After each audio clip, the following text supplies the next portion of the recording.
Teacher Michele. Olá pessoal, professora Michele de inglês aqui com vocês mais uma vez. Hoje nós vamos dar sequência ao nosso preparatório para o Enem. Hoje nós vamos analisar um novo tema, vamos trabalhar com Vocabulary Study, estudo de vocabulário. E por que é importante a gente falar de vocabulário? Pessoal, a prova de inglês, assim como a prova de língua espanhola e de outras áreas de linguagem, elas vão focar na sua capacidade de interpretar o texto. Não que as outras áreas não façam isso, é lógico que a interpretação é importante, mas quando a gente pensa nas áreas de línguas, na questão da língua estrangeira, que é o que eu falo especificamente de inglês, o foco vai ser a sua capacidade de, a partir do conhecimento das palavras, fazer a interpretação. Por isso que nós vamos ter uma sequência de algumas aulas voltadas para vocabulário. E o que é o vocabulário? É a coleção de palavras que você possui, é aquele conhecimento que você tem do que as palavras significam. É importante para o processo de comunicação, para o desenvolvimento das habilidades comunicativas, então a leitura, a escrita, a audição e a questão da fala. Lógico que na prova do Enem o nosso foco é na leitura e na escrita. E normalmente o vocabulário é uma coisa que a gente desenvolve com o tempo. À medida que você vai se expondo, que você vai tendo contato com outras palavras, com outros termos, você vai construindo esse vocabulário interno na sua cabeça.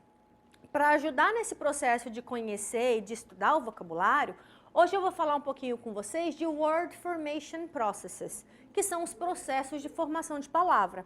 Isso vai te ajudar principalmente a lidar com palavras desconhecidas. Você entender, por exemplo, como que as palavras se formam. Então, por exemplo, quando a gente pensa numa criação de uma nova palavra, a gente pode citar alguns processos. Por exemplo, a derivação, que é quando você usa uma raiz mais afixos, prefixo e sufixo. A gente tem a composição, que é a criação ou formação de palavras compostas, duas palavras sendo usadas juntas. O blending, que é a mistura, que é quando você faz, por exemplo, os processos de aglutinação ou de justaposição em português.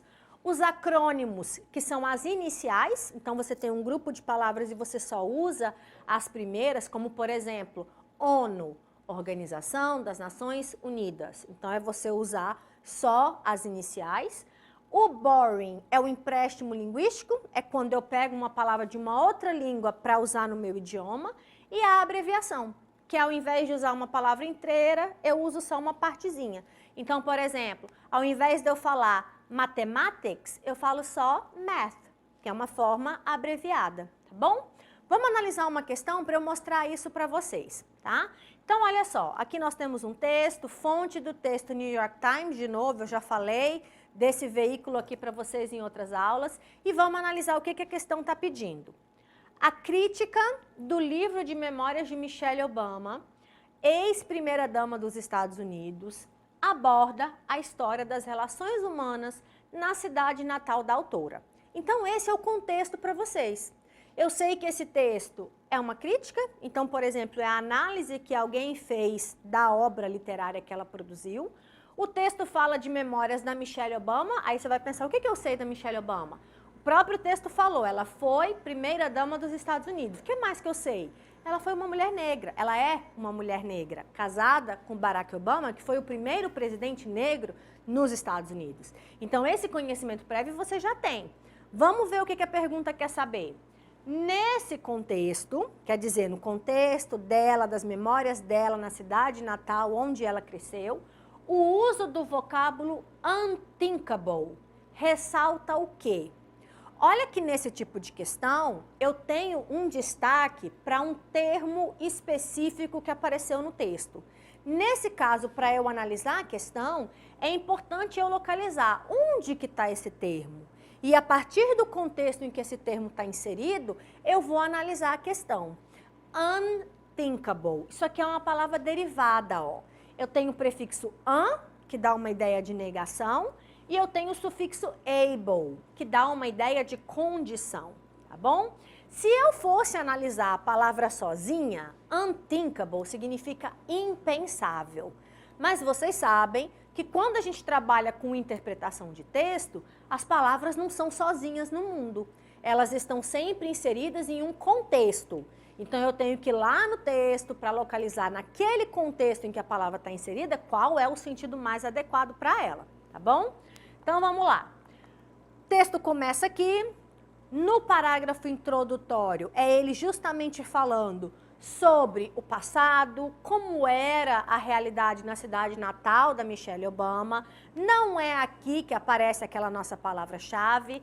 E aí eu continuo. Olha que a palavra-chave é justamente a última palavra do texto, ó. Unthinkable.